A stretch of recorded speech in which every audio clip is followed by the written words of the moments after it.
Hello दोस्तों, इस video में मैं आपको ट्रांसफार्मर के डिफरेंट कनेक्शंस किन किन जगहों पर यूज़ किए जाते हैं उसके बारे में बताता हूं। पहले देखते हैं star star connection. Star star connection का यूज़ हाई वोल्टेज और लो करंट की एप्लीकेशन के लिए किया जाता है। अब ये स्टार कनेक्शन देखिए, ये दो लाइन के बीच में जो हमें वोल्टेज मिलता है वो लाइन वोल्टेज मिलता है, मान लो कि 400 वोल्ट है। अब ये फेज़ और न्यूट्रल दोनों के बीच में वोल्टेज हमें 230 वोल्ट मिल जाएगा, क्योंकि स्टार कनेक्शन में लाइन वोल्टेज और फेज़ वोल्टेज दोनों अलग अलग होते हैं और phase voltage line voltage upon √3 जितना मिलता है। अब मान लो कि हमने लाइन वोल्टेज ज़्यादा दिया है तो जो फेज़ वोल्टेज हमें मिलेगा वो तो कम ही मिलेगा, इसलिए जो एक फेज़ के लिए जो इंसुलेशन की डिज़ाइन करनी पड़ेगी वो सिर्फ 230 वोल्ट की ही करनी पड़ेगी। इसलिए ज़्यादा वोल्टेज होगा तो भी जो हमें इंसुलेशन चाहिए वो कम वोल्टेज के लिए ही चाहिए, इसलिए ज़्यादा वोल्टेज के लिए हम स्टार कनेक्शन का यूज़ कर सकते हैं। दूसरा है कि दो डिफरेंट वोल्टेज की सिस्टम को इंटरकनेक्ट करने के लिए भी स्टार स्टार कनेक्शन का यूज़ किया जाता है। मान लो कि 220 kV अपॉन 132 kV है या फिर 132 kV अपॉन 66 kV है, तो ये जो स्टेप डाउन सबस्टेशन होता है उसमें भी स्टार स्टार कनेक्शन का यूज़ किया जाता है, यानी कि इंटरमीडिएट सबस्टेशन जो आते हैं बीच बीच में उसमें भी स्टार स्टार कनेक्शन का यूज़ किया जाता है। वोल्टेज रेशियो और ट्रांसफॉर्मेशन रेशियो दोनों इक्वल होते हैं। इसमें देखिए, जो हम लाइन वोल्टेज 400 वोल्ट देते हैं उससे जो हमें फेज़ वोल्टेज मिलता है वो 230 वोल्ट मिलता है। अब सेकेंडरी वाइंडिंग में जो फेज़ वोल्टेज है उसके अकॉर्डिंग ही वोल्टेज जनरेट होगा, यानी कि मान लो कि एक आइसोलेशन ट्रांसफार्मर है तो जो सेकेंडरी में वोल्टेज मिलेगा वो 2 से 30 वोल्ट मिलेगा, ये फेज़ वोल्टेज है। अब स्टार में जो लाइन वोल्टेज मिलेगा वो अब 400 वोल्ट मिलेगा। तो अब ये लाइन वोल्टेज का जो रेशियो है तो 400 अपॉन 400 यानी कि 1 हो जाएगा, और ट्रांसफॉर्मेशन रेशियो फेज़ वोल्टेज का रेशियो होता है, इसलिए 230 वोल्ट अपॉन 230 वोल्ट यानी कि 1।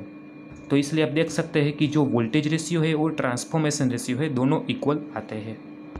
स्टार स्टार कनेक्शन में प्राइमरी वाइंडिंग और सेकेंडरी वाइंडिंग दोनों का जो लाइन वोल्टेज है वो दोनों फेज़ में आते हैं, या फिर दो वोल्टेज के बीच में एंगल 0 होता है या फिर 180 डिग्री होता है, तो उसको हम स्टार स्टार 0 या फिर स्टार स्टार 6 ठीक है कह सकते हैं। ये सभी कनेक्शन के बारे में आपको जानना हो तो मुझे कमेंट बॉक्स में बता देना, मैं उसके ऊपर वीडियो बना दूंगा। दूसरा है delta delta connection. Delta delta connection का यूज़ लो वोल्टेज और हाई करंट एप्लीकेशन के लिए किया जाता है।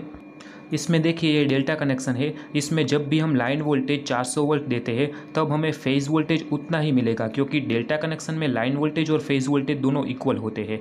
इसलिए जो हमें दो फेज़ के बीच में मिलेगा तो इसमें न्यूट्रल नहीं होता, इसलिए फेज़ वोल्टेज भी 400 वोल्ट ही मिलेगा।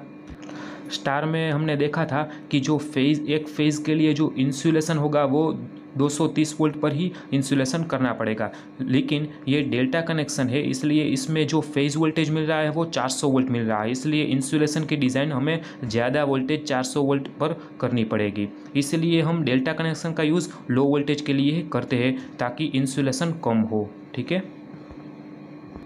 इसमें भी वोल्टेज रेशियो और ट्रांसफॉर्मेशन रेशियो दोनों इक्वल होते हैं। इसमें देखिए, ये लाइन वोल्टेज हम देते हैं 400 वोल्ट, तो फेज़ वोल्टेज हमें 400 वोल्ट मिल जाता है, ठीक है। अब इस फेज़ वोल्टेज के अकॉर्डिंग ही सेकेंडरी में वोल्टेज जनरेट होगा, तो इसमें भी 400 वोल्ट होगा और हमें लाइन वोल्टेज भी सेम ही मिलेगा, तो 400 वोल्ट होगा। अब वोल्टेज रेशियो है 400 अपॉन 400 यानी कि 1, ठीक है, और ट्रांसफॉर्मेशन रेशियो यानी कि फेज़ वोल्टेज का जो रेशियो है वो भी 400 अपॉन 400 यानी 1 हो जाएगा। इसलिए वोल्टेज रेशियो और ट्रांसफॉर्मेशन रेशियो दोनों इक्वल होते हैं। इसमें भी स्टार स्टार कनेक्शन के जैसे ही प्राइमरी वोल्टेज और सेकेंडरी वोल्टेज दोनों एक दूसरे से फेज़ में होते हैं, यानी दोनों के बीच में एंगल 0 होता है या फिर दोनों के बीच में 180 डिग्री एंगल होता है, ठीक है। तो इसको हम डेल्टा डेल्टा 0 या फिर डेल्टा डेल्टा 6 कह सकते हैं।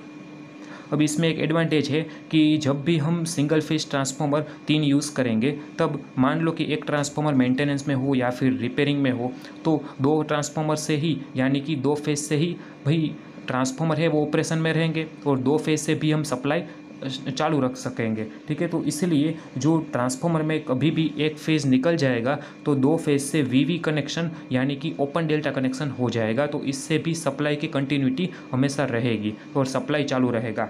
तो इसलिए जब भी सप्लाई कंटिन्यूस हमें चाहिए होता है तब हम ये डेल्टा डेल्टा कनेक्शन का यूज़ करते हैं। तीसरा कनेक्शन है star delta connection. Star delta connection का यूज़ हमेशा स्टेप डाउन ट्रांसफार्मर के लिए किया जाता है। मैंने आपको स्टार कनेक्शन में बताया था कि स्टार का यूज़ हमेशा हाई वोल्टेज के लिए किया जाता है, क्योंकि जो हम लाइन वोल्टेज भले ही ज़्यादा हो लेकिन स्टार में फेज़ वोल्टेज हमेशा कम ही मिलता है, क्योंकि लाइन वोल्टेज अपॉन √3 जितना मिलता है। तो इसीलिए एक फेज़ के लिए जो हमें इंसुलेशन लगाना पड़ेगा वो इंसुलेशन की डिज़ाइन लो वोल्टेज पर ही करनी पड़ेगी। इसलिए हम स्टार कनेक्शन हाई वोल्टेज के लिए भी यूज़ कर सकते हैं। तो स्टार कनेक्शन हाई वोल्टेज के लिए और डेल्टा कनेक्शन लो वोल्टेज के लिए यूज़ करते हैं। इसलिए ये star delta connection step down transformer में यूज़ किया जाता है। अब स्टार डेल्टा कनेक्शन को यानी कि स्टार डेल्टा ट्रांसफार्मर को step down line voltage transformer भी कहा जाता है। इसमें आप देखिए कि स्टार कनेक्शन में लाइन वोल्टेज जब हम 400 वोल्ट देंगे तो फेज़ वोल्टेज हमें 230 वोल्ट मिल जाएगा। अब ये फेज़ वोल्टेज जो है उसके अकॉर्डिंग ही सेकेंडरी में फेज़ वोल्टेज मिलेगा, यानी कि 230 वोल्ट मिलेगा। अब डेल्टा कनेक्शन में फेज़ वोल्टेज और लाइन वोल्टेज इक्वल होते हैं, इसलिए लाइन वोल्टेज भी हमें 230 वोल्ट मिल जाएगा। तो आप देख सकते हैं कि जो सेकेंडरी में लाइन वोल्टेज मिलता है वो 230 वोल्ट है, जबकि प्राइमरी में हमने 400 वोल्ट लाइन वोल्टेज दिया था, इसलिए लाइन वोल्टेज कम हो गया। इसी वजह से इस ट्रांसफार्मर को और इस कनेक्शन को स्टेप डाउन लाइन वोल्टेज कहा जाता है। स्टार डेल्टा ट्रांसफार्मर में प्राइमरी वाइंडिंग और सेकेंडरी वाइंडिंग दोनों का वोल्टेज के बीच में 30 डिग्री का फेज डिस्प्लेसमेंट होता है। इसको स्टार डेल्टा 1 या फिर स्टार डेल्टा 11 कहा जाता है। अब इसमें लाइन वोल्टेज का जो रेशियो है वो ट्रांसफॉर्मेशन रेशियो के 1/√3 टाइम्स होता है। देखते हैं कैसे। अब ये देखिए, स्टार कनेक्शन में लाइन वोल्टेज में 400 वोल्ट दिया तो हमें फेज़ वोल्टेज 230 वोल्ट मिल गया। अब उसी तरह फेज़ वोल्टेज जो सेकेंडरी में है वो भी लाइन फेज़ वोल्टेज के अकॉर्डिंग जनरेट हुआ 230 वोल्ट, और डेल्टा कनेक्शन में हमें लाइन वोल्टेज मिल गया 230 वोल्ट। अब वोल्टेज रेशियो लाइन वोल्टेज का रेशियो होता है जो कि 230/400 वोल्ट होता है, ठीक है। और जो ट्रांसफॉर्मेशन रेशियो है वो फेज़ वोल्टेज का रेशियो होता है, यानी कि 230/230 होगा। अब देख सकते हैं। अब 400 को हम 230 × √3 भी कह सकते हैं, ठीक है। तो ये 230 कैंसिल हो जाएगा और 1/√3 आ जाएगा, और ये दोनों कैंसिल होके 1 आ जाएगा। तो आप देख सकते हैं कि जो वोल्टेज का रेशियो है वो ट्रांसफॉर्मेशन रेशियो के 1/√3 टाइम्स होता है, यानी कि वोल्टेज रेशियो कम होगा, 1/√3 जितना ही होगा। तो अब आप पॉइंट पढ़िए, line voltage ratio is 1/√3 times the transformation ratio, ठीक है। अब स्टार डेल्टा ट्रांसफार्मर का यूज़ इंटरमीडिएट सबस्टेशन में स्टेप डाउन के लिए किया जाता है, और स्टार डेल्टा कनेक्शन का यूज़ ग्राउंडिंग ट्रांसफार्मर के लिए भी किया जाता है, ठीक है। अब चौथा कनेक्शन है delta star connection. Delta star connection का यूज़ स्टेप अप ट्रांसफार्मर के लिए किया जाता है। डेल्टा कनेक्शन का यूज़ लो वोल्टेज और स्टार कनेक्शन का यूज़ हाई वोल्टेज के लिए यानी कि स्टेप अप के लिए किया जाता है। अब इसमें देखिए कि डेल्टा स्टार कनेक्शन को और या फिर डेल्टा स्टार ट्रांसफार्मर को step up line voltage transformer भी कहा जाता है। इसमें देखिए डेल्टा स्टार कनेक्शन है। डेल्टा में जब भी हम लाइन वोल्टेज 230 वोल्ट देंगे तब हमें फेज़ वोल्टेज 230 वोल्ट ही मिलेगा, क्योंकि डेल्टा कनेक्शन में लाइन वोल्टेज और फेज़ वोल्टेज दोनों इक्वल होते हैं। अब सेकेंडरी में प्राइमरी के फेज़ वोल्टेज के अकॉर्डिंग ही वोल्टेज जनरेट होगा, तो सेकेंडरी में स्टार कनेक्शन में फेज़ वोल्टेज 230 वोल्ट मिल जाएगा।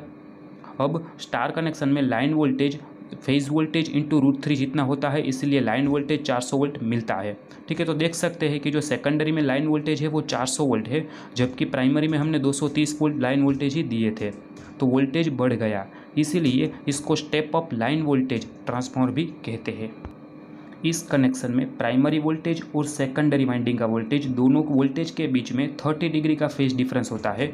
तो इस कनेक्शन में दो टाइप होते हैं, DY1 या फिर DY11 कहते हैं। अब इसमें लाइन वोल्टेज का जो रेशियो है वो ट्रांसफॉर्मेशन रेशियो के √3 टाइम्स होता है। अब इसमें देखिए कि जो डेल्टा में लाइन वोल्टेज है वो 230 वोल्ट और फेज़ वोल्टेज भी 230 वोल्ट है, और स्टार कनेक्शन में phase voltage 230 volt, line voltage 400 volt है। अब जो वोल्टेज का रेशियो है वो लाइन वोल्टेज का रेशियो होता है, तो 400 वोल्ट अपॉन 230 वोल्ट, ठीक है, ये है। और ट्रांसफॉर्मेशन रेशियो फेज़ वोल्टेज का रेशियो होता है, इसलिए 230/230 ऐसा है। तो 400 के बदले हम 230 × √3 कह सकते हैं, और ये दोनों 1 हो जाएगा। 230 कैंसल और √3 आ जाएगा। आप देख सकते हैं कि जो वोल्टेज का रेशियो है वो ट्रांसफॉर्मेशन रेशियो से √3 टाइम्स जितना ज़्यादा है। ठीक है, तो आप देख सकते हैं।